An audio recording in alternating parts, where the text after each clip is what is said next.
Former Soviet leader Mikhail Gorbachev has died at 91.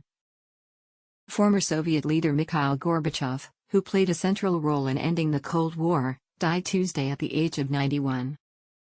Russian media reported his death, citing the hospital that was treating him as saying he died of a serious and protracted disease, without providing more information. Gorbachev's trademark policies of glasnost and perestroika helped open up the Soviet economy and liberalize society in the late 1980s, confront its past and engage with Western leaders on arms control.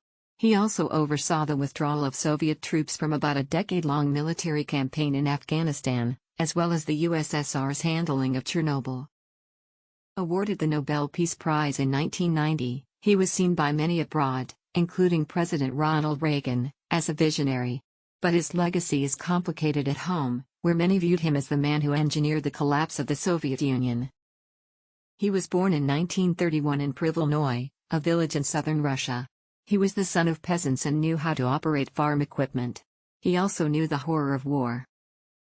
In an interview with the Academy of Achievement years later, Gorbachev said watching the Nazis occupy his village as a boy shaped his life. This was all happening right in front of our eyes. The eyes of the children, he said. Thus, you see, I belong to the so-called children of the war generation. The war left a heavy mark on us, a painful mark. This is permanent, and this is what determined a lot of things in my life. Gorbachev never wanted to see global conflict again, leaving him determined to make the world less suspicious of communism. He was a young star in the Communist Party, and when he was named Soviet leader in 1985, he was already at work engaging Western leaders like British Prime Minister Margaret Thatcher, who had given him a historic endorsement in 1984. "I like Mr. Gorbachev," she said. "I like Mr. Gorbachev." Andrei Grachev, one of Gorbachev's closest advisors, likened that endorsement to a Frank Sinatra song. If you use the phrase from Sinatra's song, "If you can make it there, you can make it anywhere." So if he could say it to himself that he could do it with Thatcher, he would be ready and capable of doing it with anyone else, Grachev says.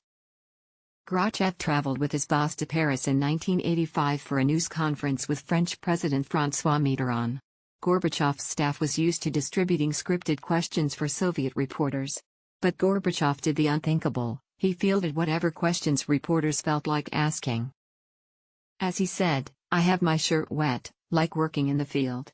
It was really hot to me," Grachev recalls as he said, "I have my shirt wet, like working in the field. It was really hot to me." Gorbachev, a son of a poor farming family, had arrived on the world stage. That was, kind of, the pride of a peasant who had accomplished something, of which he was proud, Grachev says. The goal of nuclear non-proliferation gave Gorbachev and Reagan an unexpected rapport. Gorbachev then set his sights on President Ronald Reagan. The Soviet leader was the world's cheerleader for communism, which Reagan considered evil. But the two men shared a belief they didn't need to point nuclear weapons at each other.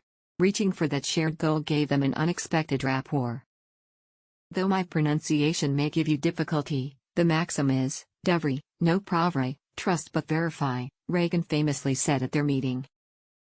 Gorbachev's response, "You repeat that at every meeting," was met with laughter. Reagan's sense of ease sent a message that it was okay to like this Russian. Gorbachev and his glamorous wife, Raisa, traveled the world. Gorby mania had struck, including on the streets of Washington, D.C., where the Soviet leader left the motorcade to touch the hands of Americans. Jack Matlock, Reagan's advisor on Soviet affairs, remembers preparing for one of the president's most famous speeches, at the Brandenburg Gate in Berlin in 1987. The White House gave the Kremlin almost no warning that Reagan was going to make his historic demand of Gorbachev. But Matlock said there was little need. They both understood that they could depend more on their direct conversation with each other than getting too excited about what each said in speeches, Matlock says. General Secretary Gorbachev, if you seek peace, if you seek prosperity for the Soviet Union and Eastern Europe, if you seek liberalization, come here to this gate, Mr. Gorbachev, open this gate, Reagan said to applause. General Secretary Gorbachev, if you seek peace, if you seek prosperity for the Soviet Union and Eastern Europe, if you seek liberalization, come here to this gate, Mr. Gorbachev, open this gate.